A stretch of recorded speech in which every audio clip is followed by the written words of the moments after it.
Nevertheless, the site they've secured covers approximately 1,500 square kilometres, or about 580 square miles.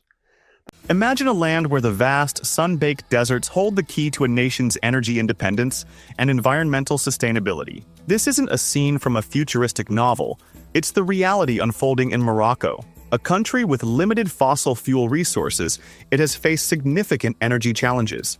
Importing over 90% of its energy needs, the nation's economy and environment were vulnerable to the volatile global oil market. It's called the Morocco-UK Power Project, and to borrow a strapline from an old TV commercial, it'll do exactly what it says on the tin. That means harnessing the reliable daily sunshine and wind that hits South Morocco 365 days a year. السلام عليكم ورحمة الله تعالى وبركاته، ومرحبا بكم مجددا مشاهدين قناة المغرب بعيون الأجانب. أصدقائي، ارجع لكم فيديو زوين غني بالمعلومات. أصدقائي، بلا ما نطول عليكم خليونا نشوفوا الفيديو، وإلا عجبكم الفيديو ما تنسوش تدعمونا بجيم اشتراك باش نبقاو نجيبوا بحال هاد الفيديوهات هادو، بما ان القناه ديالنا اسمها المغرب بعيون الاجانب، فكنجيبوا فيديوهات كيكونوا ديال الاجانب كيفاش كيشوفوا المغرب من بلاصه اخرى. اصدقائي، بلا ما نطول عليكم كالعاده، اللي كيشوفني اول مره انا مصطفى من الصويره، كنجي فيديوهات اجنبيه كنحاول نترجمها ونبسطها وكنحطها في القناه ديالي باش يتفرجوا فيها الناس. على بركه الله، وخليونا نشوفوا الفيديو. Imagine a land where the vast, sun-baked deserts hold the key to a nation's energy independence and environmental sustainability. This isn't a scene from a futuristic novel, it's the reality unfolding in Morocco. A country with limited fossil fuel resources, it has faced significant energy challenges. Importing over 90% of its energy needs, the nation's economy and environment were vulnerable to the volatile global oil market. But the tide is turning. With an investment of $5.2 billion in solar energy projects, Morocco is setting its sights on becoming a world leader in solar energy, already boasting some of the world's largest solar arrays and meeting 2/5 of its electricity demand with renewables. Join us today as we dive into Morocco's bold transition from fossil fuel dependence to becoming a leader in renewable energy.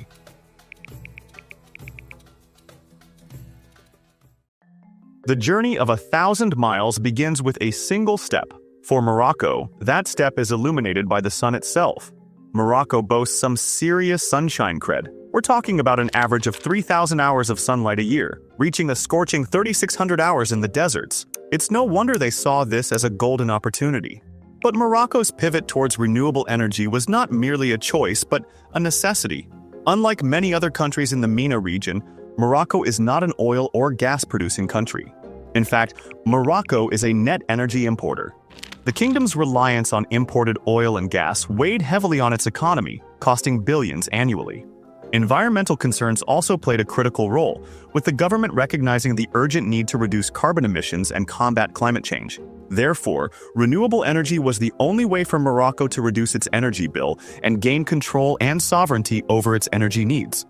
The initial steps towards this energy transformation involved legislative and policy reforms aimed at attracting investment in the renewable sector. As a matter of fact, in 2009, they launched the Moroccan Solar Plan, an initiative so bold it grabbed global attention. The project aimed for 42% of the total installed power capacity to be renewable energy by 2020. This vision translated into 5 mega solar power plants strategically scattered across the country, each harnessing the sun's power in unique ways and driving a strong expansion of both wind and solar over the following decade, with solar photovoltaic capacity increasing 16-fold and wind 6-fold by 2020. But Morocco's ambitions don't stop there. They've taken their national energy strategy to the next level, aiming for an impressive 52% of their total energy mix to come from renewables by 2030, with solar, wind, and hydro each playing pivotal roles. The nation's extensive coastline and consistent winds provide an ideal setting for wind energy. Notably, the Tarfaya wind farm and other such investments underline Morocco's commitment to wind energy. The country aims to achieve a wind energy capacity of 2,000 megawatt, aligning with its ambitious renewable energy goals. Similarly, by capitalizing on its river systems, the country has developed several hydroelectric plants. These facilities contribute approximately 1,770 megawatt to the national grid, underlining hydroelectricity's role as a consistent and reliable energy source. And with solar energy, it aims to add around 10 gigawatt of renewable energy capacities, accounting for 4,560 megawatt.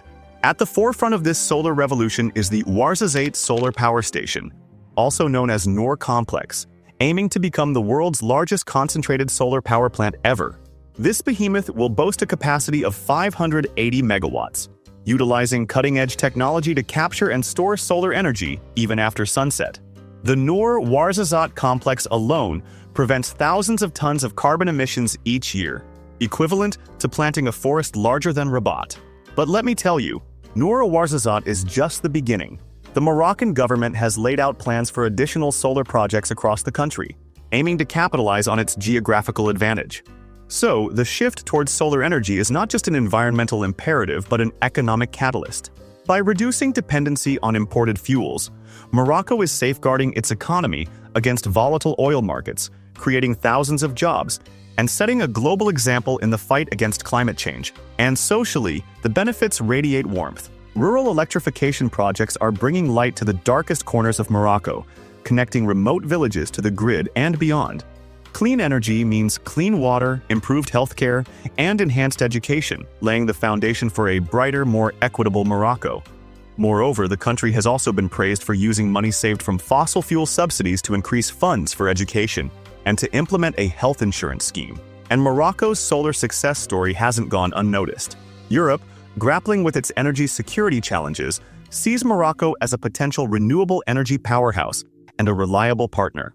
Moreover, its strategic location and renewable energy capabilities position it as a vital partner for Europe's green energy transition. In fact, Morocco is the only African country to have a power cable link to Europe, and is a key player in the Mediterranean Solar Plan and Desertec Industrial Initiative.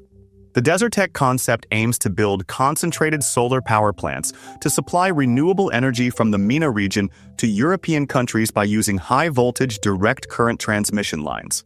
This vision of Morocco as an energy bridge between Africa and Europe is not just a testament to the kingdom's renewable energy prowess, but also to the global need for sustainable energy solutions.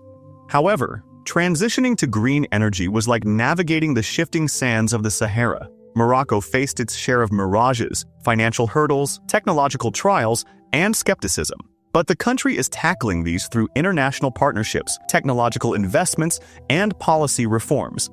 Financing these projects is another hurdle, navigated by attracting foreign investments and leveraging public-private partnerships.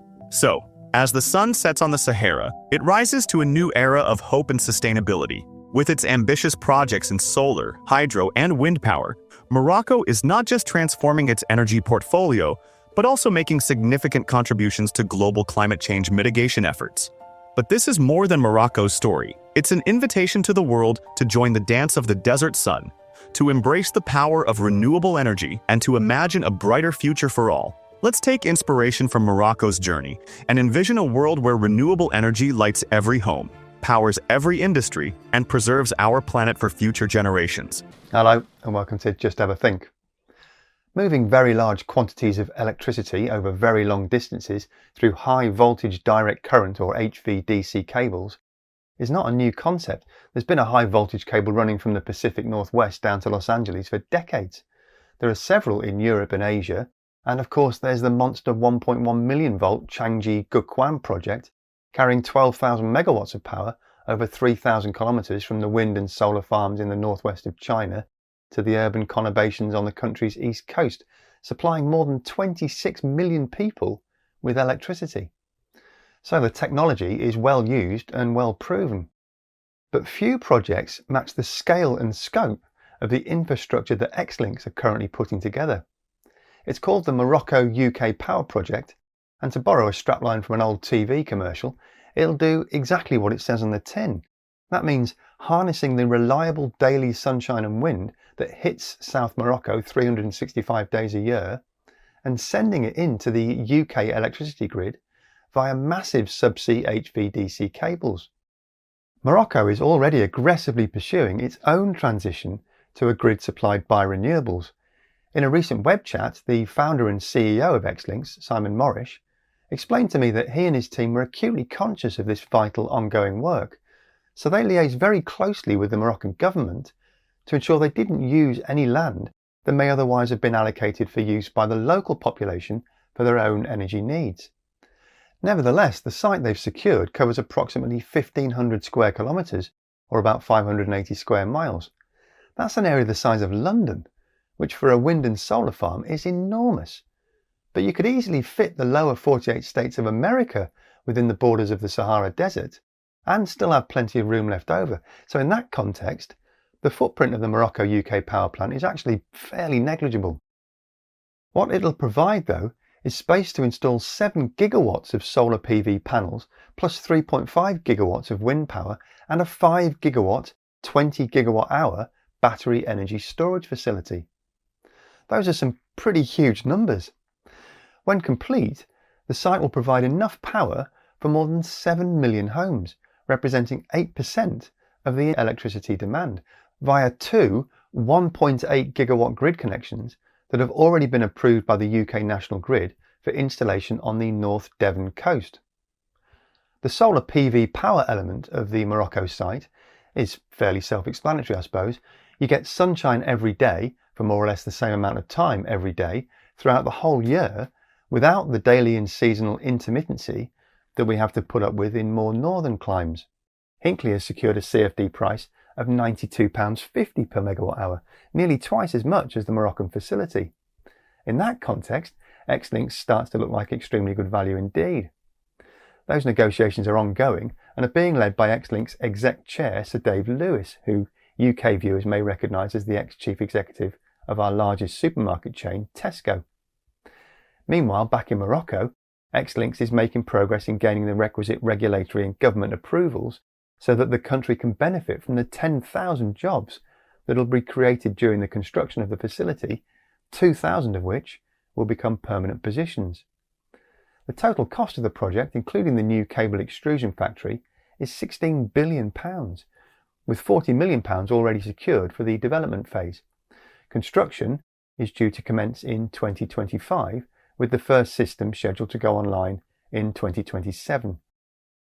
The Morocco-UK power project is probably pushing the boundaries of what's been achieved to date, and I'm sure there are those who quite understandably argue that we should be focusing far more on distributed energy solutions and be less reliant on large centralised facilities like this one.